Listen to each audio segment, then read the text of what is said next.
বাংলাদেশ সফররত ভুটানের প্রধানমন্ত্রী শেরিং টোবগে অন্তর্বর্তী সরকারের প্রধান উপদেষ্টা অধ্যাপক মোহাম্মদ ইউনূসের সঙ্গে দ্বিপাক্ষিক বৈঠক করেছেন। শনিবার রাজধানীর তেজগাঁওয়ে প্রধান উপদেষ্টার কার্যালয়ে অনুষ্ঠিত এই বৈঠকে দুই দেশের বাণিজ্য, জ্বালানি, শিক্ষা, পর্যটন, ইন্টারনেট সহযোগিতা, পরিবহন, স্বাস্থ্যসেবা, পরিবেশ, পানি সম্পদ, বিনিয়োগ এবং বিমান পরিবহন সহ দ্বিপাক্ষিক সম্পর্কের বিস্তৃত সব বিষয় নিয়ে আলোচনা করেন। প্রধান উপদেষ্টার উপপ্রেস সচিব আবুল কালাম আজাদ মজুমদার এই তথ্য জানান। তিনি জানান, বিকেল ৩টা ১৫ প্রধানমন্ত্রী টোবগে প্রধান উপদেষ্টার কার্যালয়ে পৌঁছান। এরপর দুই নেতার মধ্যে প্রায় ৩০ মিনিটের একান্ত বৈঠক এবং প্রায় ১ ঘণ্টার আনুষ্ঠানিক বৈঠক হয়।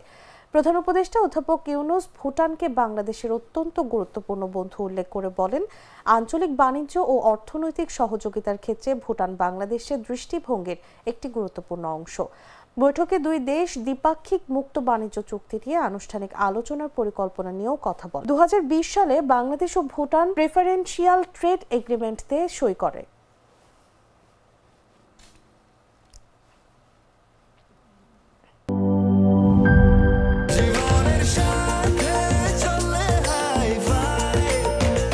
স্বাস্থ্যকর অল টাইম ফ্যামিলি কেক, সব সময় অল টাইম হেলদি লাইফ।